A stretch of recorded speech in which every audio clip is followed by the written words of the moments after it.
চলুন দেখে নেয়া যাক বাংলা নববর্ষের সংক্ষিপ্ত ইতিহাস। বাংলা নববর্ষের সূচনা হয় মুঘল সম্রাট আকবরের শাসনামলে 1584 খ্রিস্টাব্দে। সে সময় খাজনা আদায় হতো ইসলামী চান্দ্র পঞ্জিকা অনুযায়ী, যা কৃষিকাজের মৌসুমের সাথে মিলত না। ফলে কৃষক ও প্রশাসনের জন্য সমস্যা হতো। এই সমস্যার সমাধানে আকবর একজন জ্যোতির্বিদ ফতেহুল্লাহ সিরাজির পরামর্শে চান্দ্র ও সৌর পঞ্জিকার ভিত্তিতে একটি নতুন পঞ্জিকা প্রবর্তন করেন, যা পরে বাংলা সাল নামে পরিচিত হয়। সেই সাল গণনার শুরু ধরা হয় 593 খ্রিস্টাব্দ থেকে, যেটি সম্রাট আকবরের সিংহাসনে আরোহণের বছর হিসেবে গণ্য হয়। প্রথম দিকে এই দিনটি ছিল মূলত খাজনা আদায় ও কৃষি নির্ভর আয়োজনের জন্য ব্যবহৃত। পরে ধীরে ধীরে এটি উৎসবে পরিণত হয়। সময়ের সঙ্গে বাংলা নববর্ষ হয়ে ওঠে বাঙালির সাংস্কৃতিক ঐতিহ্যের প্রতীক। বর্তমানে বাংলাদেশ ও ভারতের পশ্চিমবঙ্গে এটি অত্যন্ত উৎসবমুখর পরিবেশে পালন করা হয়। বিশেষ করে পহেলা বৈশাখ তারিখে এই উৎসব পালন করা হয়।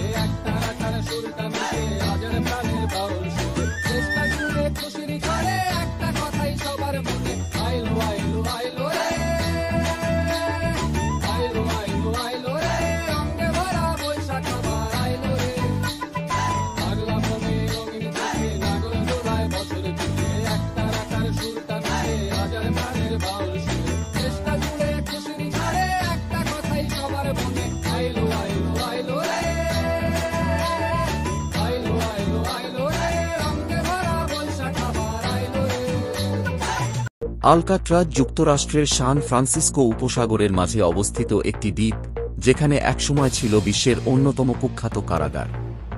1934 থেকে 1963 সাল পর্যন্ত চালু থাকা এই ফেডারেল কারাগারে রাখা হতো সবচেয়ে ভয়ঙ্কর অপরাধীদের, যেমন আল কেপোন ও রবার্ট স্ট্রাউড। কারাগারটি ছিল প্রায় পালানো অসম্ভব, চারপাশে ঠান্ডা স্রোতের সমুদ্র, কড়া নিরাপত্তা আর কঠিন শৃঙ্খলা। তবুও 1962 সালে ঘটে রহস্যজনক এক পালানোর ঘটনা, যা আজও ইতিহাসে অনিশ্চয়তা তৈরি করে রেখেছে। বড় ব্যয়ের কারণে 1963 সালে কারাগারটি বন্ধ করে দেওয়া হয়। বর্তমানে এটি একটি জনপ্রিয় পর্যটন কেন্দ্র, যেখানে মানুষ আসে ইতিহাস, রহস্য আর গা ছমছমে অনুভূতি খুঁজতে। মার্কিন যুক্তরাষ্ট্রের প্রেসিডেন্ট ডোনাল্ড ট্রাম্প 1963 সালে বন্ধ হয়ে যাওয়া কুখ্যাত আলকাট্রাজ কারাগার পুনরায় চালুর নির্দেশ দিয়েছেন। ট্রাম্প জানিয়েছেন, ভয়ঙ্কর ও দাগী অপরাধীদের জন্য কারাগারটি আধুনিকভাবে সম্প্রসারণ ও পুনর্নির্মাণ করে আবারও চালু করা হবে। অনেক দিন ধরে আমেরিকা হিংস্র, সহিংস অপরাধীদের হাতে ক্ষতিগ্রস্ত হয়েছে। তাই আইন, শৃঙ্খলা ও ন্যায়বিচারের প্রতীক হিসেবে আলকাট্রাজ পুনরায় চালু করা হবে। এদের ঠেকাতে পুরনো কঠোরতার যুগ ফিরিয়ে আনতে হবে। তিনি আরও বলেন, আমরা আর অপরাধীদের হাতে জিম্মি হয়ে থাকতে পারি না। নতুন করে চালু হওয়া আলকাট্রাজ হবে আইনের কঠোরতা ও ন্যায়ের প্রতীক।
সবাই কথা বলে শব্দে, আর আমি বলি রঙে, রেখায়, অনুভবে।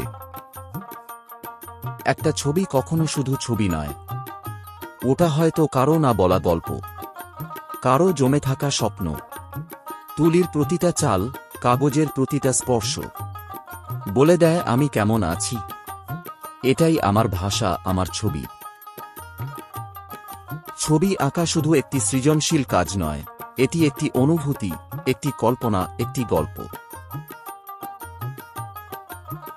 চলুন শিশুদের ছবি আঁকায় আগ্রহী করে তুলি। আপনি কি জানেন, শিশুদের জন্য ছবি আঁকা তাদের মানসিক বিকাশে অত্যন্ত গুরুত্বপূর্ণ।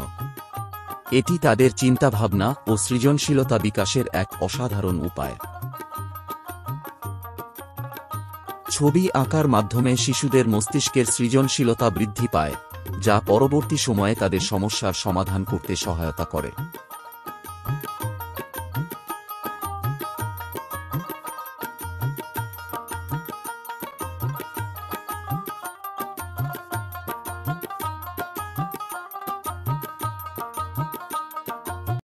পৃথিবীতে অনেক ধরনের খেলা আছে, কিন্তু এমন খেলা খুব কম আছে যেটা জীবন নিয়ে খেলে।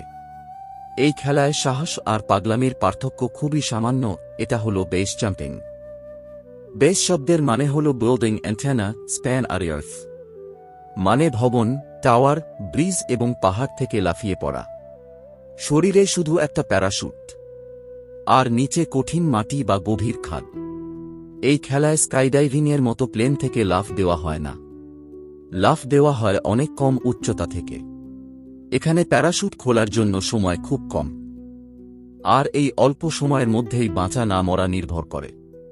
গবেষণায় দেখা গেছে, বেস জাম্পিং স্কাইডাইভিংয়ের চেয়ে অনেক বেশি বিপজ্জনক। একটু ভুল সিদ্ধান্তই এখানে হতে পারে জীবনের সর্বশেষ সিদ্ধান্ত। এই খেলায় অংশ নিতে হলে দরকার কঠোর প্রশিক্ষণ, শারীরিক ফিটনেস আর মানসিক দৃঢ়তা, কারণ এখানে সাহস না থাকলে পা এগোয় না। বিশ্বের বিভিন্ন স্থানে বেস জাম্পিং করা হয়। নরওয়ের ট্রো ওয়াল, সুইজারল্যান্ডের পাহাড় আর আমেরিকার ইয়োসেমিট ক্লিফ। এই জায়গাগুলো বেস জাম্পারদের স্বপ্নের জায়গা। অনেকেই এই খেলা দেখে অবাক হয়, কেউ মনে করে পাগলামি, আবার কেউ এটাকে দেখে জীবনের মুক্ত অনুভব হিসেবে। বেস জাম্পিং শুধু একটা খেলা নয়, এটা একটা চরম অভিজ্ঞতা, যেখানে একজন মানুষ মৃত্যুকে খুব কাছ থেকে দেখে ফিরে আসে। আপনি কি এই চ্যালেঞ্জ নিতে পারবেন? কমেন্টে জানিয়ে দিন আপনার সাহসের কথা। আর এরকম আরও রোমাঞ্চকর ভিডিও পেতে চ্যানেলটি সাবস্ক্রাইব করুন। রহস্যময় জগৎ। কিন্তু কখন, কোথায় শুরু হয়েছিল তাস খেলার এই যাত্রা? চলুন দেখে নেওয়া যাক। তাসের ইতিহাস শুরু হয় প্রায় 1200 বছর আগে, চীনে। তখন এগুলো ছিল হাতে আঁকা কাগজের কার্ড, যা রাজপরিবার এবং উচ্চবর্গীয় মানুষদের মাঝে খেলা হতো। ধীরে ধীরে এই খেলা ছড়িয়ে পড়ে পারস্য এবং ভারতবর্ষে। তাস খেলার সবচেয়ে বড় রূপান্তর ঘটে যখন এটি ইউরোপে পৌঁছায়। 1400 শতকে মিশরের মাধ্যমে তাস ইউরোপে আসে। তখনকার তাসে রাজা, রানী ও সৈন্যদের ছবি থাকত, যার প্রভাব আজও আমরা দেখি কিং, কুইন, জ্যাক কার্ডে। পরবর্তীতে ফ্রান্স ও ইংল্যান্ডে তাস শিল্পের ব্যাপক উন্নয়ন ঘটে। তারা প্রতিটি কার্ডে প্রতীক, সংখ্যা ও চরিত্রের ব্যবহার শুরু করে। এই সময়েই পরিচিত হয় 52 কার্ডের ডেক, যা আজ আমরা খেলি। বাংলাদেশ ও ভারতেও তাস খেলার ইতিহাস দীর্ঘ। উপমহাদেশে 13 তাস, রামসা, কম্বল, পিটিসহ বহু ধরনের তাস খেলা জনপ্রিয় হয়ে ওঠে। পারিবারিক বিনোদন, আড্ডা, এমনকি পাড়ার প্রতিযোগিতায় তাস ছিল একটি অন্যতম মাধ্যম। তাস খেলা শুধু বিনোদনই নয়, এটি কৌশল, মনোসংযোগ ও গণনার দক্ষতাও বাড়ায়। তবে এই খেলা যেন কখনো জুয়া বা নেশার উপাদান না হয়, সেটাই সবচেয়ে জরুরি। তাসের ছোট্ট পাতাগুলোতে লুকিয়ে আছে ইতিহাস, কৌশল আর বিনোদনের দীর্ঘ এক যাত্রা।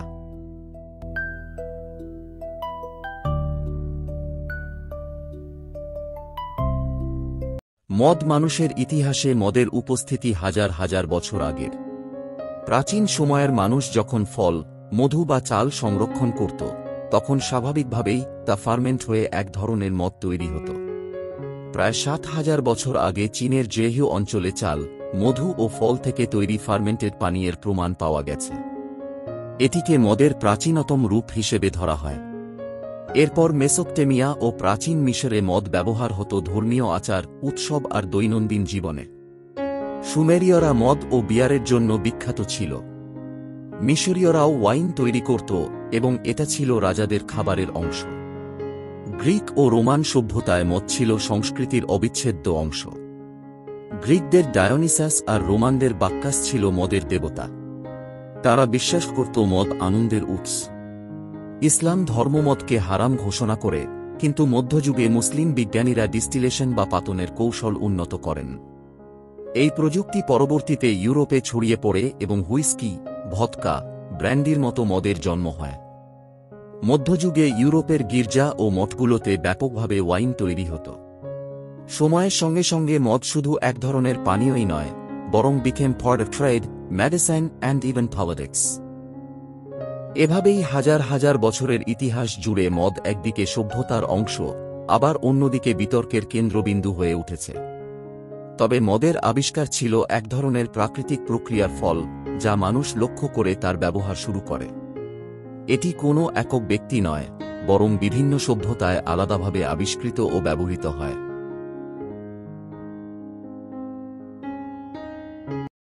চুম্বক আবিষ্কারের ইতিহাস অনেক প্রাচীন। প্রায় ২,০০০ বছর আগে প্রাচীন গ্রিসে এক বিশেষ ধরনের কালো পাথরের সন্ধান মেলে, যা লোহাকে আকর্ষণ করত। এই পাথরকে বলে ম্যাগনেটাইট, আর এখান থেকেই ম্যাগানেট শব্দটি এসেছে। প্রথমে মানুষ ভাবত এই পাথরে জাদু আছে, কিন্তু পরে বিজ্ঞানীরা জানতে পারেন এই পাথরের ভেতরে আছে প্রাকৃতিক চৌম্বকীয় শক্তি। প্রাচীন চীনের মানুষ চুম্বক ব্যবহার করত দিক নির্ধারণ করার জন্য। তারা প্রথম কম্পাস তৈরি করে, যেখানে চুম্বকীয় সুই উত্তর দিকে ঘুরে দাঁড়াত। চুম্বক শুধু পাথর বা লোহা টানার জন্য নয়, আজকের পৃথিবীতে চুম্বক ব্যবহার হয় mobile phone, computer, electric motor, speaker, MRI machine, এমনকি ট্রেন চালাতে পর্যন্ত। চুম্বক নিয়ে গবেষণা থেকেই পরে আবিষ্কৃত হয় বিদ্যুৎ উৎপাদনের অনেক পদ্ধতি। বিজ্ঞানী ফারাডে ছিলেন এর পেছনের একজন অন্যতম পথপ্রদর্শক। চুম্বক একসময় শুধু একটি রহস্য ছিল, আর এখন এটি আমাদের আধুনিক জীবনের প্রতিটি কোণায় ব্যবহার হয়। আপনারা যারা ভিডিওটি দেখেছেন, আপনাদের কাছে ইতিহাস ভিত্তিক গল্পটি কেমন লেগেছে? ভালো লেগে থাকলে অনুরোধ রইল, চ্যানেলটি সাবস্ক্রাইব করে পদচিহ্নের সাথেই থাকুন। প্রাচীনকালে মানুষ দাঁত পরিষ্কারের জন্য ব্যবহার করত চিউস্টিক বা চিবোনো কাঠি। প্রাচীন মিশরীয়রা খ্রিস্টপূর্ব প্রায় ৫,০০০ বছর আগে এ ধরনের কাঠি ব্যবহার করত। ব্যাবিলন ও চীনের মানুষও গাছের ডাল বা শিকড় ব্যবহার করত দাঁত পরিষ্কারের জন্য। চীনে প্রথম দাঁতের ব্রাশের আদল তৈরি হয় ৯০০ সালের দিকে। সেখানে শূকরের লোম, হাড় বা বাঁশের হাতলে লাগিয়ে দাঁত পরিষ্কার করা হতো। পরে এই ধরনটি ইউরোপে ছড়িয়ে পড়ে, যদিও ইউরোপীয়রা তখন খুব একটা পছন্দ করত না, কারণ শূকরের লোম ছিল বেশ শক্ত। ১৮৫৭ সালে ইংল্যান্ডে উইলিয়াম অ্যাডিস নামে একজন ব্যক্তি আধুনিক দাঁতের ব্রাশ তৈরি করেন। তিনি জেলে থাকা অবস্থায় পশম ও হাড় দিয়ে একটি দাঁতের ব্রাশ বানান। এটি আধুনিক ব্রাশের ভিত্তি। ১৯৩৮ সালে আমেরিকার ডু পন্ট কোম্পানি প্রথম নাইলনের ব্রিসেলস দিয়ে দাঁতের ব্রাশ তৈরি করে। এরপর থেকেই দাঁতের ব্রাশ হয়ে ওঠে প্রতিদিনের পরিচ্ছন্নতা রুটিনের অবিচ্ছেদ্য অংশ। ১৯৬০ সালে প্রথম ইলেকট্রিক দাঁতের ব্রাশ বাজারে আসে সুইজারল্যান্ড থেকে। সময়ের সঙ্গে সঙ্গে দাঁতের ব্রাশের নকশা, গঠন এবং প্রযুক্তিতে এসেছে নানা পরিবর্তন। আজকের দাঁতের ব্রাশ শুধু দাঁত পরিষ্কার রাখে না, বরং মুখের স্বাস্থ্য রক্ষার অন্যতম প্রধান হাতিয়ার হয়ে উঠেছে। অন্যদিকে প্রাচীনকালে মানুষ দাঁত পরিষ্কার রাখার জন্য নানা ধরনের প্রাকৃতিক উপাদান ব্যবহার করত। খ্রিস্টপূর্ব প্রায় ৫০০ খ্রিস্টাব্দে মিশরীয়রা প্রথম যে পদ্ধতিতে দাঁত পরিষ্কার করত, সেখানে তারা ব্যবহার করত ভাঙা ঝিনুক, ছাই, পাথরের গুঁড়া ও মিররার মতো জিনিস। এরপর রোমানরা তাদের দাঁতের গুঁড়োয় যোগ করে চূর্ণিত কয়লা, ছাই এবং এমনকি পাথরের টুকরো। তারা বিশ্বাস করত এগুলো দাঁত সাদা করে। চীনে দাঁতের পেস্ট হিসেবে ব্যবহৃত হতো হেয়ার মিন্ট, লবঙ্গ ও লবণ মিশ্রিত প্রাকৃতিক উপাদান। তারা স্বাদ ও সুগন্ধের জন্য এসব যোগ করত। 1850 সালের দিকে প্রথম আধুনিক টুথপেস্টের ধারণা আসে। তখন এটি ছিল গুঁড়ার মতো। আমেরিকায় 1873 সালে প্রথমবারের মতো কাঁচের বয়ামে মলমজাত টুথপেস্ট বাজারে আনা হয়। 1892 সালে ডেন্টিস্ট ডাচ শেফিল্ড প্রথম টুথপেস্ট টিউবের মধ্যে বিক্রি শুরু করেন, যেটা দাঁত ব্রাশের সঙ্গে ব্যবহার সহজ করে তোলে। এরপর 1914 সালের দিকে ফ্লুরাইড যোগ করা শুরু হয়, যা দাঁত ক্ষয়ের বিরুদ্ধে কার্যকর ভূমিকা রাখে। সময়ের সাথে সাথে টুথপেস্টে এসেছে নানা বৈচিত্র্য, হোয়াইটেনিং, হার্বাল, সেন্সিটিভ ও শিশুদের জন্য আলাদা স্বাদের পেস্ট। আজকের দাঁতের পেস্ট শুধু দাঁত পরিষ্কার রাখে না, বরং মুখগহ্বরের সামগ্রিক স্বাস্থ্য রক্ষা করে। মরিচ এখন আমাদের প্রতিদিনের রান্নায় অপরিহার্য একটি মশলা। কিন্তু এটি কিভাবে আমাদের জীবনে এলো? এর উৎপত্তি কোথায়? প্রায় 6000 বছর আগে মরিচের জন্ম হয় দক্ষিণ আমেরিকার মেক্সিকো ও বলিভিয়া অঞ্চলে। সে সময় স্থানীয় আদিবাসীরা মরিচ ব্যবহার করত রান্নায় স্বাদ বাড়াতে, রোগ প্রতিরোধে এবং বিভিন্ন ধর্মীয় আচার অনুষ্ঠানে। 1492 সালে ক্রিস্টোফার কলম্বাস যখন আমেরিকা আবিষ্কার করেন, তখন তিনি মরিচ ইউরোপে নিয়ে যান। সেখানে এটি দ্রুত জনপ্রিয় হয়ে ওঠে, বিশেষ করে স্পেন ও পর্তুগালে। পরে ইউরোপীয় ব্যবসায়ীরা মরিচ নিয়ে যান এশিয়ার বিভিন্ন দেশে। 1500 সালের দিকে পর্তুগিজরা মরিচ নিয়ে আসে ভারত উপমহাদেশে। প্রথমে তারা মরিচ চাষ শুরু করে ভারতের পশ্চিম উপকূলের গোয়া ও কেরালা অঞ্চলে। সেখান থেকে মরিচ ছড়িয়ে পড়ে পুরো ভারতে এবং বাংলার মাটিতে। বাংলাদেশে মরিচ খুব দ্রুত জনপ্রিয় হয়ে ওঠে। কাঁচা মরিচ, শুকনা মরিচ, মরিচ গুঁড়া, 3 ধরনের মরিচই আমাদের রান্নায় নিয়মিত ব্যবহৃত হয়।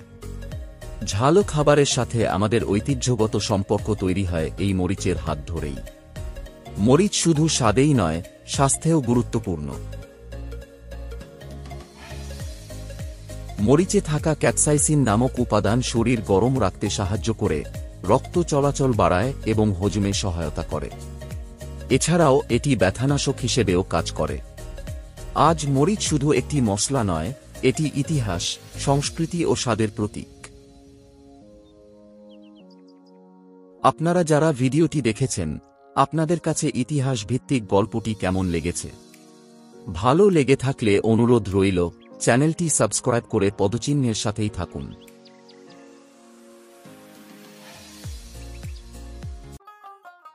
ছাতা আমাদের দৈনন্দিন জীবনের এক অতি পরিচিত সঙ্গী, বিশেষ করে বৃষ্টির দিনে। কিন্তু কখনো কি ভেবেছেন এই ছাতার ইতিহাস কত প্রাচীন? চলুন জেনে নেওয়া যাক। প্রায় 4000 বছর আগে প্রাচীন মিশর, চীন ও ভারতে ছাতার ব্যবহার শুরু হয়। তবে তখন ছাতা ছিল শুধু অভিজাত ও রাজ পরিবারের সদস্যদের জন্য। তারা ছাতা ব্যবহার করতেন রোদ থেকে বাঁচতে এবং মর্যাদার প্রতীক হিসেবে। চীনে প্রথম কাগজ দিয়ে ছাতা তৈরি হয়, আর সেটিকে জলরোধী করতে মোম ব্যবহার করা হতো। এটি আধুনিক ছাতার পূর্বসূরি বলা যেতে পারে। প্রাচীন গ্রিস ও রোমেও ছাতার ব্যবহার ছিল প্রচলিত, বিশেষ করে নারীদের মধ্যে। এরপর ধীরে ধীরে ছাতা ইউরোপের ফ্যাশনের অংশ হয়ে ওঠে। 18 শতকে ইংল্যান্ডে জনাস হ্যানোয়ে প্রথম পুরুষ হিসেবে নিয়মিত ছাতা ব্যবহার করেন। তখন তাকে নিয়ে অনেক উপহাস হলেও পরে ছাতা সাধারণ মানুষের দৈনন্দিন প্রয়োজনীয় জিনিসে পরিণত হয়। পরবর্তীতে ধাতব ফ্রেম ও ভাঁজযোগ্য ছাতা আবিষ্কার হয়, যা আরও সহজে বহনযোগ্য হয়ে ওঠে। আজকের আধুনিক ছাতা সেই প্রাচীন ঐতিহ্যের ধারাবাহিকতা, একদিকে ব্যবহারিক, অন্যদিকে ইতিহাসের সাক্ষী।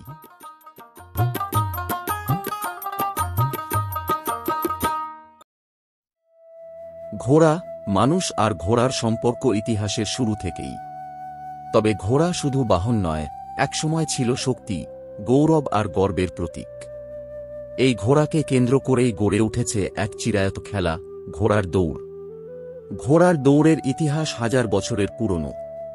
প্রাচীন গ্রিসে অলিম্পিকে ঘোড়ার দৌড় ছিল অন্যতম জনপ্রিয় ইভেন্ট।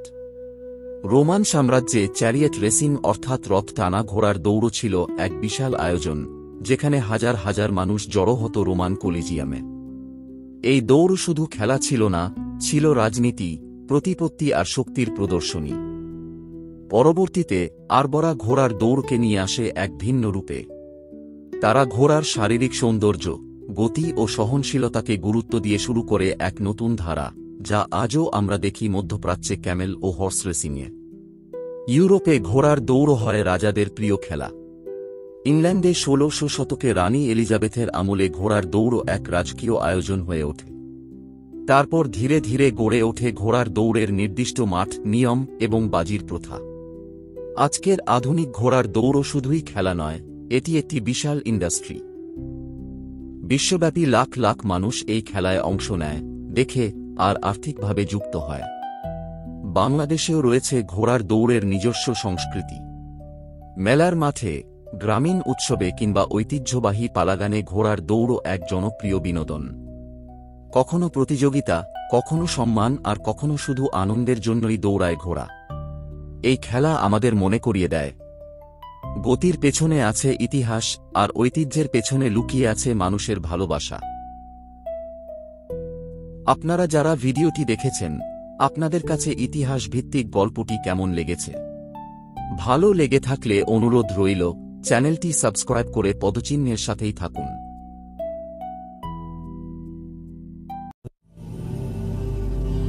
হিন্দু ধর্মে মৃত্যুর পর মরদেহ সৎকার বা অন্ত্যেষ্টিক্রিয়া একটি প্রাচীন এবং গুরুত্বপূর্ণ ধর্মীয় প্রথা। এর মাধ্যমে মৃত ব্যক্তির আত্মার শান্তি ও পরবর্তী জন্মের মুক্তি কামনা করা হয়। সৎকার মানে মৃত ব্যক্তির দেহ ধর্মীয় বিধি মেনে দাহ বা দাফন করা। হিন্দু শাস্ত্র মতে আগুন পবিত্র শক্তি, যা দেহকে পরিশুদ্ধ করে এবং আত্মাকে পরলোক যাত্রার পথে এগিয়ে দেয়। এই প্রথা বৈদিক যুগ থেকে প্রচলিত, প্রায় ৩০০০ বছরেরও বেশি পুরনো। ঋগ্বেদ, অথর্ববেদ ও পুরাণে মরদেহ দাহ করার কথা উল্লেখ রয়েছে। সৎকারের মূল উদ্দেশ্য হল আত্মার মোক্ষলাভ বা পরিত্রাণ। বিশ্বাস করা হয়, যথাযথ সৎকার না হলে আত্মা বিভ্রান্ত হয় ও পুনর্জন্মে বাধা পড়ে। তাই দাহ, তর্পণ ও পিণ্ডদান ইত্যাদি ধর্মীয়ভাবে অত্যন্ত গুরুত্বপূর্ণ দায়িত্ব হিসেবে বিবেচিত। তবে সতীদাহ ছিল একটি সামাজিক ও ধর্মীয় প্রথা, যেখানে স্বামীর মৃত্যুর পর স্ত্রীকেও চিতায় জীবন্ত দাহ করা হতো। এই প্রথার সূচনা কবে তা নিশ্চিতভাবে বলা না গেলেও গুপ্ত যুগ ৪ ও ৬ষ্ঠ শতক থেকে এটি নিয়মিতভাবে প্রচলিত ছিল। সমাজের এক শ্রেণী একে স্ত্রীর ধর্ম হিসেবে উপস্থাপন করত। ১৮২৯ সালে ব্রিটিশ ভারতে লর্ড উইলিয়াম বেন্টিঙ্ক সতীদাহ প্রথা আইন করে নিষিদ্ধ করেন। সমাজ সংস্কারক রাজা রামমোহন রায় এই অমানবিক প্রথার বিরুদ্ধে সরব আন্দোলন করেন এবং এর বিলুপ্তিতে গুরুত্বপূর্ণ ভূমিকা পালন করেন।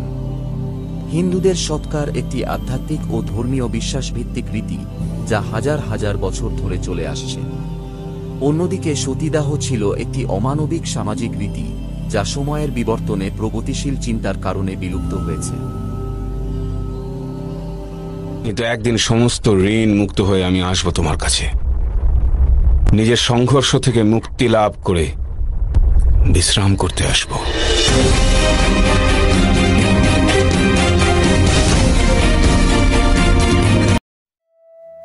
আয়নায় নিজেদের মুখ দেখি, কিন্তু আয়না কি এতটাই সাধারণ ছিল সব সময়? আয়নার ইতিহাস শুরু হয়েছিল প্রায় ৮,০০০ বছর আগে।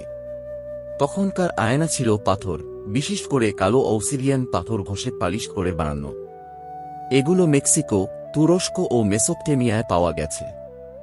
এরপর প্রাচীন মিশরীয়রা আয়না বানাতো পলিশ করা ব্রোঞ্জ দিয়ে।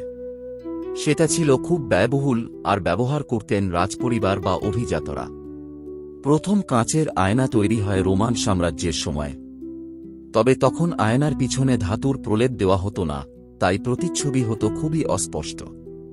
১৫ শতকে ভেনিস শহরের কারিগররা আয়নায় টিন ও পারদ যুক্ত করে এমন এক ধাতব প্রলেপ ব্যবহার শুরু করে, যেটা দিয়ে ঝকঝকে প্রতিচ্ছবি পাওয়া যেত। এই নতুন আয়না ইউরোপ জুড়ে জনপ্রিয় হয়ে ওঠে, কিন্তু দাম ছিল খুব বেশি। ১৮ শতকের দিকে ধীরে ধীরে আয়নার দাম কমতে থাকে। আর আধুনিক যুগে আয়না তৈরি হয় কাঁচের উপর সিলভার বা অ্যালুমিনিয়ামের পাতলা স্তর লাগিয়ে। এই প্রযুক্তির কারণে আয়না এখন সবার ঘরেই সহজলভ্য। আয়না এখন শুধু দৈনন্দিন প্রয়োজন নয়, ফ্যাশন, বিজ্ঞান, স্থাপত্য আর মহাকাশ গবেষণাতেও এর ব্যবহার ছড়িয়ে পড়েছে। ছোট একটা বস্তু, কিন্তু তার পেছনের ইতিহাস অনেক পুরনো আর আকর্ষণীয়।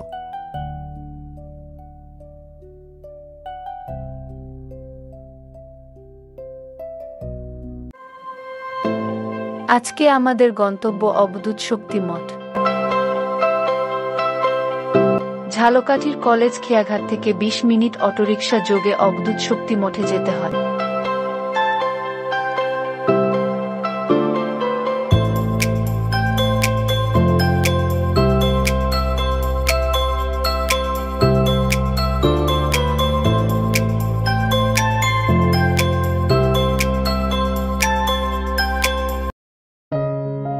আমরা চলে এসেছি অবধূত শক্তি মঠে।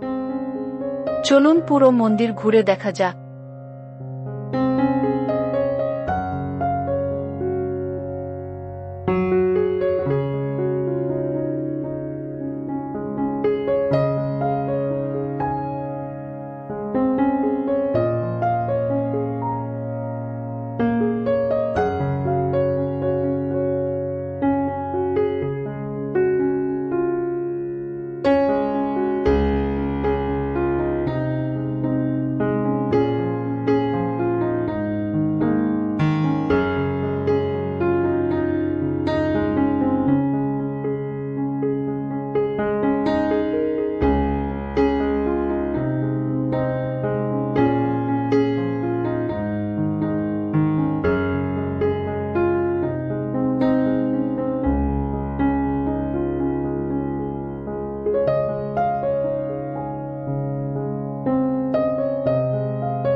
চলুন একটু ইতিহাস নিয়ে ঘাটাঘাটি করা যাক।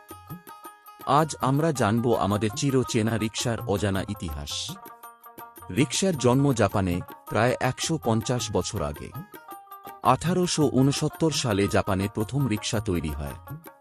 তখন একে বলা হতো জিন রিকশা, যার মানে মানুষের টানা গাড়ি। এই যানটি ধীরে ধীরে ছড়িয়ে পড়ে চীন, ভারত, বাংলাদেশ সহ নানা দেশে। ভারতে প্রথম রিকশা চালু হয় কলকাতায় ব্রিটিশ আমলের শেষ দিকে। বাংলাদেশে রিকশা আসে 1938 সালে। প্রথমে এটি ঘোড়ার গাড়ির বিকল্প হিসেবে ব্যবহার হতো। কিছুদিনের মধ্যেই ঢাকায় রিকশা জনপ্রিয় হয়ে ওঠে। আর আজ ঢাকাকে বলা হয় রিকশার শহর। প্রথম দিকে মানুষ টেনে চালাতো রিকশা, পরে সেটি সাইকেল চালিত হয়, আর এখন তো ব্যাটারি চালিত আধুনিক রিকশাও চলছে। শুধু যাতায়াত নয়, রিকশা হয়ে উঠেছে আমাদের সংস্কৃতির অংশ। পেছনে আঁকা নানা রঙিন ছবি, কবিতা বা বার্তা সবই এক একটা চলন্ত ক্যানভাস। এটা শুধু একটি বাহন নয়, হাজারো মানুষের জীবিকা আর শহুরে জীবনের অবিচ্ছেদ্য অংশ। আপনারা যারা ভিডিওটি দেখেছেন, আপনাদের কাছে ইতিহাস ভিত্তিক গল্পটি কেমন লেগেছে? ভালো লেগে থাকলে অনুরোধ রইল, চ্যানেলটি সাবস্ক্রাইব করে পদচিহ্নের সাথেই থাকুন।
আমরা সবাই লুডো খেলার সাথে পরিচিত। এটি এমন এক খেলা যা ছোট থেকে বড় সব বয়সী মানুষকে একসাথে বসিয়ে খেলায় অংশগ্রহণ করা যায়। কিন্তু কি জানেন, এই লুডো খেলার পেছনে আছে হাজার বছরের পুরনো এক ইতিহাস। লুডো আসলে এসেছে ভারতের প্রাচীন এক খেলা থেকে, যার নাম ছিল পাচিসি।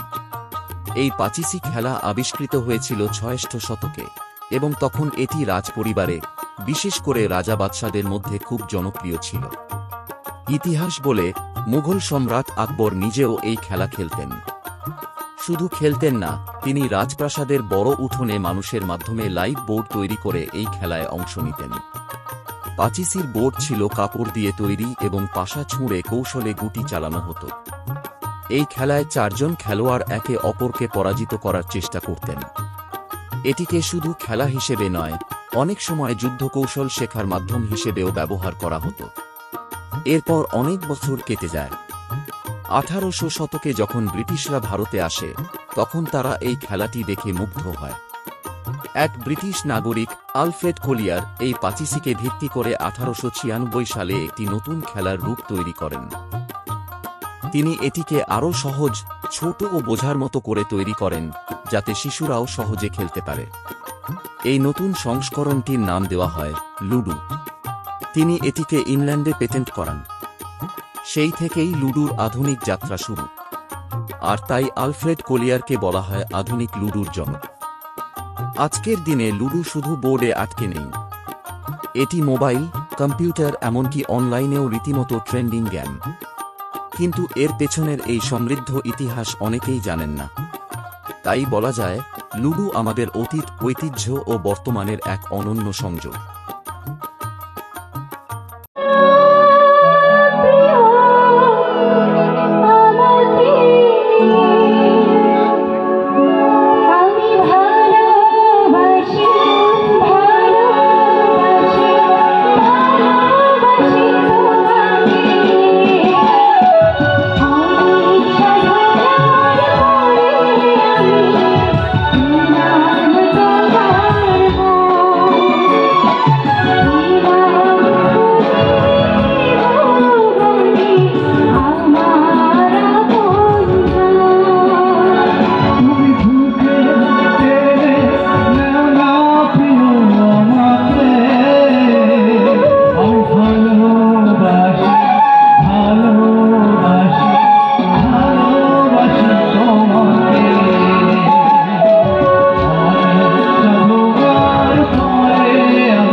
প্রায় ২০০০ বছর আগের এক ভয়ঙ্কর ট্র্যাজেডির সাক্ষী হয়ে উঠল পম্পেই নগর।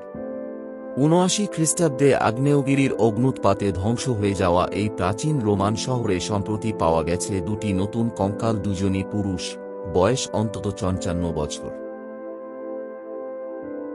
প্রত্নতাত্ত্বিকদের মতে অগ্ন্যুৎপাতে নয়, এই ২ ব্যক্তি মারা যান আগ্নেয়গিরির বিস্ফোরণের আগেই হওয়া ভয়ানক ভূমিকম্পে। একটি দেওয়াল ধসে পড়ায় তারা চাপা পড়েন চিরতরে। কাস্তি আমান্তি এলাকায় একটি পুরনো ভবনের নিচে কঙ্কাল দুটি আবিষ্কৃত হয়। ভবনের ধ্বংসাবশেষে ছিল হাড় ভাঙা দেহ আর ধুলাবালির স্তূপ। নাপোলির 23 কিলোমিটার দক্ষিণ পূর্বে অবস্থিত পম্পেই শহর ধ্বংস হওয়ার সময় সেখানে প্রায় 13,000 মানুষের বসবাস ছিল। পুরো নগরটি চাপা পড়ে আগ্নেয় ছাই, নুড়ি আর গরম ধুলোর নিচে। পম্পেই আর্কিওলজিক্যাল পার্কের পরিচালক গ্যাব্রিয়েল জুচট্রিগেল জানান, এই দুই ব্যক্তি মারা যান ছাইয়ে নয়, বরং ধসে পড়া ভবনের নিচে। একটি কঙ্কালের হাত ছিল ওপরে তুলে রাখা, যেন শেষ মুহূর্তেও নিজেকে বাঁচাতে চেয়েছিল। গ্যাব্রিয়েল বলেন, আধুনিক খনন প্রযুক্তি আমাদের এখন আরও স্পষ্টভাবে দেখায় কিভাবে মাত্র দুদিনের মধ্যে পুরো পম্পেই ধ্বংস হয়ে গিয়েছিল। ভয়ঙ্কর অগ্ন্যুৎপাতের আগে হয়েছিল একের পর এক বিধ্বংসী ভূমিকম্প, আর তাদেরই নিচে চাপা পড়ে হারিয়ে যায় হাজারো জীবন। শুধু রয়ে যায় কঙ্কাল আর ইতিহাসের নিঃশব্দ চিৎকার। নির্জন জঙ্গলের অন্ধকারে একদল ছায়া নড়েচড়ে ওঠে, চোখে লাল আগুন, মুখে রক্তের গন্ধ। ওরা শুধু শিকার খুঁজে বেড়ায়, জীবিত কিংবা মৃত। হায়না হল পরিবারভুক্ত মাংসাশী স্তন্যপায়ী প্রাণী। বর্তমানে এই পরিবারের 4টি জীবিত প্রজাতি রয়েছে: স্পটেড হায়না, স্ট্রাইপড হায়না, ব্রাউন হায়না এবং আরডুলফ। হায়নাদের প্রধানত আফ্রিকা এবং এশিয়ার কিছু অঞ্চলে পাওয়া যায়। হায়নাদের শরীর কুকুরের মতো হলেও এরা বিড়ালের সাথেও ঘনিষ্ঠভাবে সম্পর্কিত। স্পটেড হায়না হল সবচেয়ে বড় এবং সবচেয়ে ভয়ঙ্কর প্রজাতি। এরা অত্যন্ত শক্তিশালী চোয়াল এবং দাঁতের অধিকারী, যা দিয়ে সহজেই হাড় ভাঙতে পারে। হায়নার দাঁত এত শক্তিশালী যে হাড় পর্যন্ত চিবিয়ে খেয়ে ফেলে। এরা দলবদ্ধভাবে আক্রমণ করে, যেন মৃত্যুর সেনাবাহিনী। হায়নারা সাধারণত মৃত প্রাণীর মাংস খায়, তবে স্পটেড হায়না দক্ষ শিকারীও। তারা দলবদ্ধভাবে চলাফেরা করে এবং সামাজিক কাঠামো মেট্রিয়ার্কাল, নারী নেতৃত্বাধীন হয়। হায়নারা বিকট শব্দে হাসির মতো ডাক দেয়, যা মূলত যোগাযোগের মাধ্যম। একা একাই এরা সিংহের সাথে লড়াই করতে পারে, তবে নারী হায়না এখানে দলনেতা, শক্তিশালী, নির্মম ও দয়া মায়াহীন। এরা প্রখর ঘ্রাণশক্তির অধিকারী এবং রাতের বেলাতেই সবচেয়ে সক্রিয় থাকে। অনেক সংস্কৃতিতে হায়নাকে ভয় ও অশুভতার প্রতীক হিসেবে ধরা হয়। বনের রাজা হয়তো সিংহ, কিন্তু অন্ধকারে শাসন চলে হায়নার হাতে। হায়নাদের মধ্যে সবচেয়ে বেশি গবেষণা হয়েছে স্পটেড হায়না নিয়ে। এদের প্রজনন প্রক্রিয়া বেশ অদ্ভুত ও জটিল। প্রজননের সময় হায়নাদের সারা বছর প্রজনন হতে পারে, তবে বৃষ্টি মৌসুমে সাধারণত বেশি দেখা যায়। নারী হায়নাই দলনেতা এবং পুরুষদের তুলনায় বড় ও শক্তিশালী।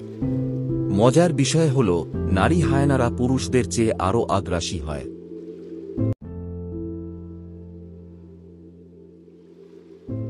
গর্ভকাল প্রায় 90 থেকে 110 দিন। এটা অন্যান্য বড় হিংস্র স্তন্যপায়ীদের তুলনায় দীর্ঘ। সাধারণত 1 থেকে 3টি বাচ্চা হয়, কিন্তু 2টিই বেশি দেখা যায়। শিশু হায়নারা জন্মের সময়ই বাচ্চাদের চোখ খোলা থাকে এবং তারা ছোট ছোট দাঁত নিয়েও জন্মায়।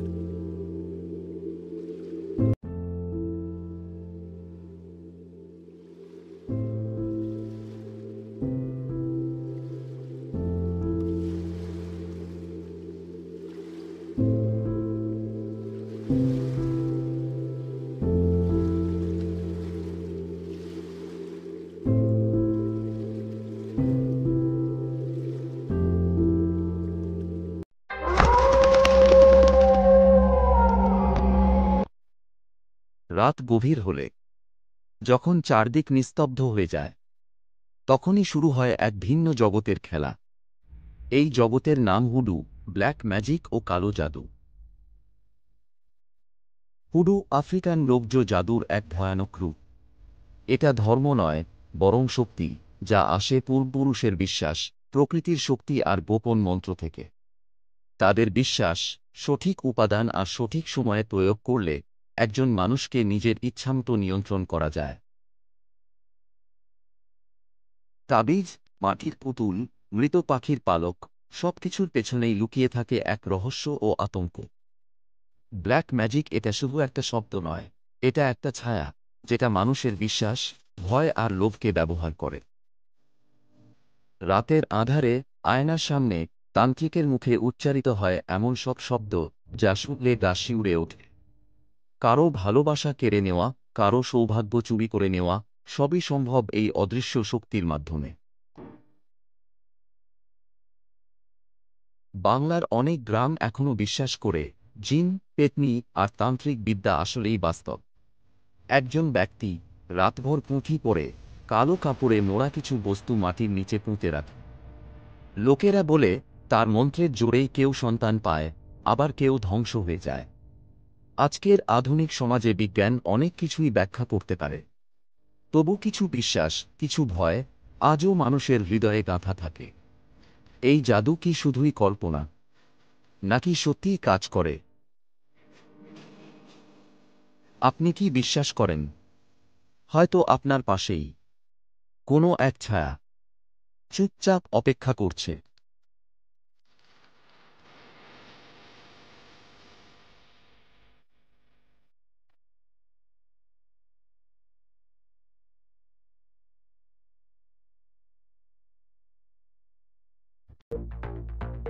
সোনা, গোল্ড মানব ইতিহাসের এক অন্যতম মূল্যবান ধাতু, যার ব্যবহার শুরু হয়েছিল প্রায় ৫,০০০ বছর আগে মিশরে। তখন সোনা ছিল রাজাদের প্রতীক এবং দেবতাদের উপাসনায় ব্যবহৃত হতো। পরবর্তীতে খ্রিস্টপূর্ব ৬০০ সালে লিবিয়ায় প্রথম স্বর্ণমুদ্রা চালু হয়, যা সোনাকে অর্থনৈতিক ব্যবস্থায় গুরুত্বপূর্ণ ভূমিকা দেয়। ঔপনিবেশিক যুগে ইউরোপীয়রা সোনার সন্ধানে আমেরিকা, আফ্রিকা ও এশিয়ায় অভিযান চালায়। আধুনিক সময়েও সোনা তার গুরুত্ব হারায়নি, এটি এখনও আন্তর্জাতিক মানদণ্ড হিসেবে ব্যবহৃত হয় এবং বিভিন্ন দেশের কেন্দ্রীয় ব্যাংকে রিজার্ভ হিসেবে সংরক্ষিত থাকে। তবে সোনা দামি হওয়ার প্রধান কারণ এর দুর্লভতা, কারণ প্রকৃতিতে এর পরিমাণ খুবই কম। এটি অবিনাশী, মরিচা ধরে না এবং হাজার বছরেও নষ্ট হয় না। এছাড়া এর ঝলমলে সৌন্দর্য ও দৃষ্টিনন্দন রং একে বিশেষভাবে আকর্ষণীয় করে তোলে। অর্থনৈতিকভাবে সোনা একটি মূল্য সংরক্ষণের মাধ্যম হিসেবেও ব্যবহৃত হয়, যা একে আরও বেশি মূল্যবান করে তুলেছে। দড়ি, দেখতে সাধারণ হলেও মানব সভ্যতার অন্যতম প্রাচীন ও গুরুত্বপূর্ণ আবিষ্কার। প্রায় ২৮,০০০ বছর আগে থেকেই মানুষ দড়ি ব্যবহার করে আসছে। গুহাচিত্রে, প্রাচীন সমাধিস্থানে এমনকি হাজার বছরের পুরনো যন্ত্রপাতির সঙ্গে দড়ির চিহ্ন পাওয়া গেছে। প্রথম দিকে গাছের ছালো ও লতা, পাতা, তন্তু দিয়ে দড়ি তৈরি হতো। এই দড়ি দিয়ে মানুষ শিকার ধরত, ভারী বস্তু টানত কিংবা আশ্রয় তৈরিতে ব্যবহার করত। প্রাচীন মিশরে দড়ি তৈরি হতো পাপিরাস ও খেজুর পাতার তন্তু দিয়ে। পিরামিড বানানোর সময় কয়েক টন ওজনের পাথর টেনে তুলতে ব্যবহৃত হতো এই দড়ি। ভারত ও চীনে কৃষিকাজ, নির্মাণ কাজ ও গৃহস্থালিতে দড়ির ব্যাপক ব্যবহার ছিল। দড়ি ছাড়া জীবন কল্পনাই করা যেত না। গ্রিক ও রোমান যুগেও দড়ি ব্যবহৃত হতো নৌকা বাঁধা, সৈন্যদের অস্ত্র বহন, এমনকি যুদ্ধের কৌশল তৈরিতে। পরবর্তী সময়ে ১৭ ও ১৮ শতকে যন্ত্রের সাহায্যে দড়ি তৈরি শুরু হয়। তখন থেকে দড়ির উৎপাদন অনেক সহজ এবং টেকসই হয়। আধুনিক যুগে সিনথেটিক উপাদান যেমন নাইলন, পলিপ্রোপিলিন ব্যবহার করে আরও মজবুত ও টেকসই দড়ি তৈরি হচ্ছে, যা বর্তমানে পাহাড়ে চড়তে, উদ্ধার অভিযানে, দমকল বাহিনীতে, খেলাধুলায় এবং ইন্ডাস্ট্রিতে বহুল ব্যবহৃত। তবে দড়ির ইতিহাসের একটি অন্ধকার দিকও রয়েছে, ফাঁসি দেওয়া। প্রাচীনকাল থেকে বিভিন্ন সমাজে অপরাধীদের শাস্তি হিসেবে দড়ি দিয়ে ফাঁসি দেওয়া হতো। আজও অনেক দেশে এই পদ্ধতি আইনিভাবে ব্যবহৃত হয়। অতীত থেকে বর্তমান, দড়ি কখনো জীবন রক্ষার, কখনো জীবন নেওয়ার হাতিয়ার। দেখতে সাদামাটা হলেও মানব ইতিহাসে এর গুরুত্ব অপরিসীম।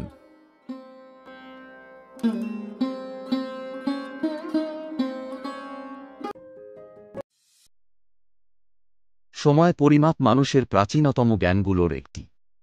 প্রাচীনকালে মানুষ দিনের সময় বুঝত সূর্যের অবস্থান দেখে এবং রাতের সময় তারা চাঁদ ও নক্ষত্রের গতিপথ অনুসরণ করত। প্রথম দিকে সময় মাপার জন্য ব্যবহার হতো সূর্যঘড়ি। এটি এমন একটি যন্ত্র ছিল যেখানে সূর্যের আলো একটি দণ্ডের ছায়া ফেলে দেয় নির্দিষ্ট স্থানে এবং তার মাধ্যমেই সময় নির্ধারণ করা হতো। খ্রিস্টপূর্ব প্রায় ৩৫০০ সালের দিকে প্রাচীন মিশরে সূর্যঘড়ির ব্যবহার শুরু হয়। এরপর আসে জলঘড়ি, যেখানে নির্দিষ্ট হারে পানি পড়ে একটি পাত্র ভর্ত বা খালি হতো। এই ঘড়ির ব্যবহার ছিল প্রাচীন গ্রিস, মিশর, চীন ও ভারতেও। বালুর ব্যবহার করে তৈরি বালুঘড়িও বেশ জনপ্রিয় হয়ে ওঠে মধ্যযুগে। ১৩০০ শতকের দিকে ইউরোপে তৈরি হয় যান্ত্রিক ঘড়ি। এটি ছিল একটি বড় ধরনের যন্ত্র যা গিয়ারের সাহায্যে চলত এবং প্রধানত গির্জায় ব্যবহার করা হতো। এগুলো ছিল তুলনামূলক কম নির্ভুল। ঘড়ির ইতিহাসে বড় পরিবর্তন আসে ১৬৫৬ সালে, যখন ডাচ বিজ্ঞানী ক্রিশ্চিয়ান হাইজেন্স প্রথম পেন্ডুলাম ঘড়ি তৈরি করেন। এই ঘড়ি সময় মাপায় অনেক বেশি নির্ভুলতা এনে দেয়। এরপর ১৭০০ ও ১৮০০ শতকে ধাপে ধাপে ঘড়ির কাঠামো ছোট হতে থাকে এবং হাতঘড়ি ও পকেট ঘড়ি তৈরি হয়। ১৯০০ শতকে শিল্প বিপ্লবের সময় ঘড়ি ব্যাপকারে উৎপাদন শুরু হয়, যা সাধারণ মানুষের হাতেও পৌঁছে যায়। ২০ শতকের শুরুতে ১৯২৭ সালে ওয়ারেন মার্লিসন নামের একজন আমেরিকান বিজ্ঞানী কোয়ার্টজ ঘড়ি উদ্ভাবন করেন। এটি কোয়ার্টজ স্ফটিকের কম্পন ব্যবহার করে সময় নির্ধারণ করত এবং তা যান্ত্রিক ঘড়ির তুলনায় অনেক বেশি নির্ভুল ছিল। সবচেয়ে নির্ভুল সময় পরিমাপক পরমাণু ঘড়ি তৈরি হয় ১৯৫৫ সালে লুইস এসেন নামক একজন ব্রিটিশ পদার্থবিদের মাধ্যমে। এই ঘড়ি পারমাণবিক কণার কম্পন গণনা করে সময় নির্ধারণ করে এবং তা আজও আন্তর্জাতিক মানের সময় নির্ধারণে ব্যবহার হয়। পরিশেষে বলা যেতে পারে ঘড়ির ইতিহাস একটি ধারাবাহিক উন্নয়নের ফল, যা হাজার হাজার বছরের চিন্তা, পর্যবেক্ষণ ও প্রযুক্তিগত উদ্ভাবনের মাধ্যমে সময় নির্ধারণকে নিখুঁত করেছে। সূর্য থেকে শুরু করে পরমাণু পর্যন্ত ঘড়ির যাত্রা মানব সভ্যতার এক অনন্য অর্জনের প্রতিচ্ছবি। সিগারেটের ইতিহাস শুরু হয় প্রায় ৫,০০০ বছর আগে। প্রাচীন মায়া সভ্যতায় মানুষ তামাক গাছের পাতা শুকিয়ে তা ধর্মীয় আচার অনুষ্ঠানে ব্যবহার করত। তখন অবশ্য আধুনিক সিগারেটের মতো কিছু ছিল না। ১৪৯২ সালে ক্রিস্টোফার কলম্বাস আমেরিকা আবিষ্কার করার সময় স্থানীয় অধিবাসীদের কাছ থেকে তামাক সংগ্রহ করেন এবং তা ইউরোপে নিয়ে যান। ইউরোপীয়রা ধীরে ধীরে তামাক গ্রহণে অভ্যস্ত হতে থাকে, চুরুট বা পাইপে করে ধোঁয়া টেনে। ১৭০০ শতকের দিকে তামাক ইউরোপ জুড়ে জনপ্রিয় হয়ে ওঠে। এটি তখন ধনীদের বিলাসিতার প্রতীক হিসেবেও বিবেচিত হতো। তবে সিগারেট তখনও হাতে মোড়া হতো এবং তা ছিল মূলত ধনীদের ব্যবহারের জন্য।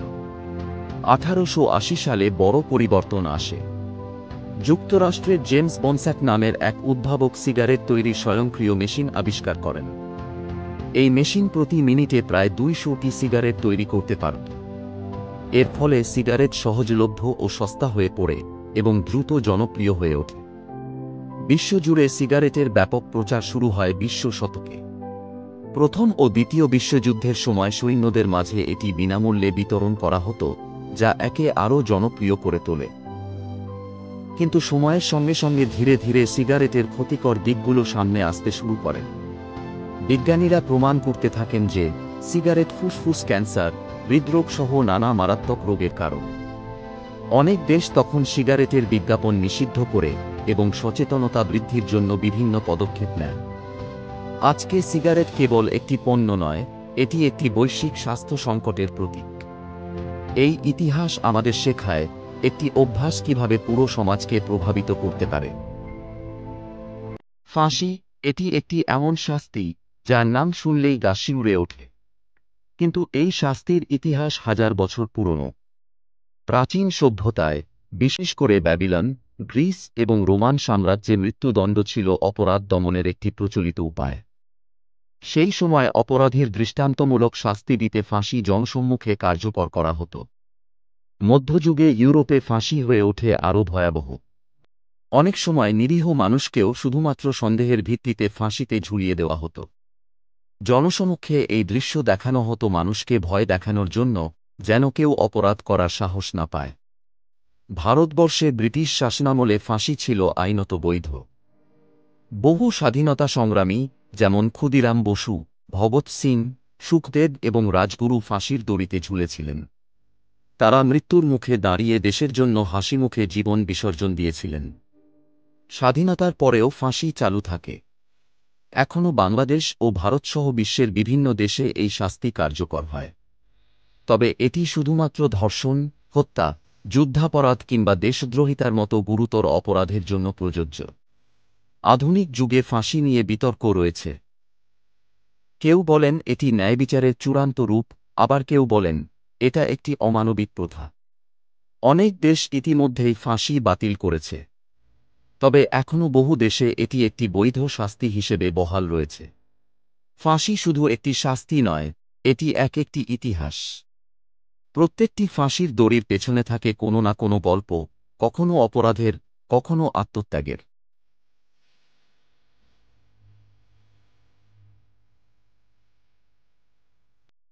পাহাড়ের নিঃশব্দ রাজা স্নো লেপার্ড। বরফে ঢাকা হিমালয়, তিব্বত ও মধ্য এশিয়ার দুর্গম পর্বতে এর বাস। দুর্লভ ও লুকিয়ে থাকা স্বভাবের কারণে একে অনেক সময় পাহাড়ের ভূত বলা হয়। স্নো লেপার্ডের দেহ ঘন পশমে ঢাকা, যা তীব্র শীতে উষ্ণতা বজায় রাখে। এর লম্বা ও মোটা লেজ কেবল ভারসাম্য রাখে না, বরং শীত থেকে মুখ ও নাক ঢাকতে সাহায্য করে। এরা দুর্দান্ত শিকারী। পাহাড়ি ছাগল, নীলগাই এবং ছোট স্তন্যপায়ী প্রাণী এদের প্রধান খাদ্য। স্নো লেপার্ড নিঃশব্দে শিকার করে এবং পাহাড়ে চলার জন্য এর পা চওড়া ও শক্ত। এক লাফে প্রায় 50 ফুট পর্যন্ত পৌঁছাতে পারে, যা এদের অন্যতম ভয়ঙ্কর দিক। সাধারণত এরা একা চলাফেরা করে এবং নিশাচর প্রকৃতির হয়। তবে এ অসাধারণ প্রাণী আজ হুমকির মুখে। জলবায়ু পরিবর্তন, আবাসস্থল ধ্বংস ও অবৈধ শিকারের কারণে স্নো লেপার্ড বিপন্ন হয়ে পড়েছে। বিশ্বে বর্তমানে মাত্র 4 থেকে 6 হাজার স্নো লেপার্ড বেঁচে আছে বলে ধারণা করা হয়। এই প্রাণী শুধু একটি শিকারী নয়, এটি আমাদের প্রকৃতির ভারসাম্যের প্রতীক। স্নো লেপার্ডকে রক্ষা করা মানে পার্বত্য অঞ্চলের বাস্তুতন্ত্র রক্ষা করা। প্রকৃতির এমন নিঃশব্দ সৌন্দর্য যেন হারিয়ে না যায়।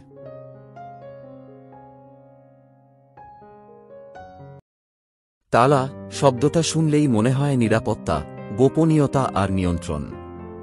কিন্তু কখনো ভেবেছেন তালা আর চাবির জন্ম হয়েছিল কবে, কিভাবে? প্রায় 4000 বছর আগে, খ্রিস্টপূর্ব 2000 সালের দিকে প্রাচীন মিশরে প্রথম তালার ব্যবহার দেখা যায়। সেই তালা ছিল কাঠের তৈরি। এক ধরনের কাঠের বাক্সে ছোট পিন ও হোল সিস্টেম ব্যবহার করে বানানো হতো, যা কেবল নির্দিষ্ট কাঠের চাবি দিয়েই খোলা যেত। এটি ছিল পিন টাম্বলার লক এর আদিম রূপ। এরপর ব্যাবিলন ও আসিরিয়ায় তালা ব্যবহারের প্রমাণ পাওয়া যায়। তারা ধাতব তালা তৈরি করত, যা কাঠের তুলনায় অনেক বেশি টেকসই ও নিরাপদ ছিল। রোমান সভ্যতা তালা প্রযুক্তিকে আরও এগিয়ে নেয়। তারা ছোট আকৃতির ধাতব তালা তৈরি করত। আশ্চর্যের বিষয় হল, চাবি তারা আংটির মতো বানিয়ে আঙুলে পরে রাখত, যাতে সবসময় সঙ্গে রাখা যায়। রোমানরা নিরাপত্তাকে জীবনের অপরিহার্য অংশে পরিণত করে। এদিকে চীনে তালার অন্য রকম বিকাশ ঘটে। চীনারা প্যাডলক ধরনের তালা ব্যবহার করত, যেগুলো দেখতে অনেকটা আজকের তালার মতোই। এসব তালা ব্যবহার হতো ঘর, দরজা ও সম্পদ রক্ষায়। মধ্যযুগে ইউরোপে তালার গঠন জটিল হয়ে ওঠে। লোহার তালা এবং হাতুড়ি দিয়ে গড়া সিকিউরিটি সিস্টেম চালু হয়। এই তালাগুলো চাবি ছাড়া খোলা যেত না এবং ফাঁকি দেওয়া কঠিন ছিল। তবে আধুনিক তালা যুগে প্রবেশ করে 1848 সালে, যখন ইয়াও এসার এবং পরে তার ছেলে ইয়াও জ পিন টাম্বলার লকের আধুনিক সংস্করণ আবিষ্কার করেন। ইয়াও জ এর ডিজাইন এখনও আধুনিক লোকে ব্যবহৃত হচ্ছে। এটাই আজকের সবচেয়ে প্রচলিত তালা প্রযুক্তি। আজকের দিনে আমরা তালা চাবিতে সীমাবদ্ধ নেই। আমরা এখন ব্যবহার করি digital lock, fingerprint scanner, face ID, smartphone control smart lock. তবুও তালা মানে এখনও নিরাপত্তার প্রতীক। 1000 বছর আগেও যেমন মানুষ নিজেকে, তার সম্পদকে রক্ষা করতে চাইত, আজও আমরা তাই চাই। তালা বদলেছে, সময় বদলে গেছে, কিন্তু মানুষের নিরাপত্তার প্রয়োজনীয়তা কখনো বদলায়নি।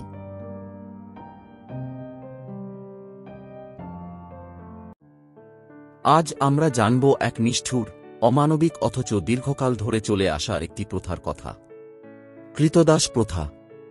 এমন একটি প্রথা যেখানে মানুষ মানুষকে বিক্রি করেছে, দাস বানিয়েছে এবং তাদের ওপর চালিয়েছে নির্মম অত্যাচার। প্রাচীন গ্রিস, রোম, মিশর কিংবা ভারত, প্রায় সব সভ্যতাতেই দাসপ্রথা ছিল। কিন্তু সবচেয়ে ভয়ঙ্কর রূপ নেয় 1500 থেকে 1900 শতাব্দীতে, যখন আফ্রিকা থেকে লাখ লাখ মানুষকে ধরে নিয়ে যাওয়া হয় ইউরোপ ও আমেরিকায়। তাদের জোর করে কাজ করানো হতো চিনির খামারে, তুলার ক্ষেতে, বাড়ি ও খনিতে। এদের সঙ্গে পশুর মতো আচরণ করা হতো। কোনো অধিকার ছিল না স্বাধীনতা। শুধু শারীরিক নয়, মানসিকভাবেও তারা নির্যাতনের শিকার হতো। পরিবার থেকে বিচ্ছিন্ন, ভাষা হারানো, সংস্কৃতি ভুলে যাওয়া, সবই ছিল এই প্রথার নির্মম বাস্তবতা। তবে ইতিহাস বদলায়। বহু আন্দোলন, বিদ্রোহ ও মানবাধিকারের জন্য সংগ্রামের পর অবশেষে অনেক দেশেই ক্রীতদাস প্রথা নিষিদ্ধ হয়। 1865 সালে যুক্তরাষ্ট্রে দাসপ্রথা নিষিদ্ধ হয়। এরপর ধীরে ধীরে বিশ্বজুড়েই এই প্রথার অবসান ঘটে। কিন্তু এর প্রভাব এখনও অনেক সমাজে রয়ে গেছে। আজও যদি আমরা শিশু শ্রম, মানব পাচার কিংবা জোরপূর্বক শ্রম দেখি, বুঝে নিতে হবে ক্রীতদাস প্রথার ছায়া এখনও পুরোপুরি মুছে যায়নি। একটি সভ্য সমাজ গড়ার জন্য আমাদের সচেতন হতে হবে, প্রতিবাদ করতে হবে এবং মানুষের মর্যাদা রক্ষা করতে হবে, সব মানুষের।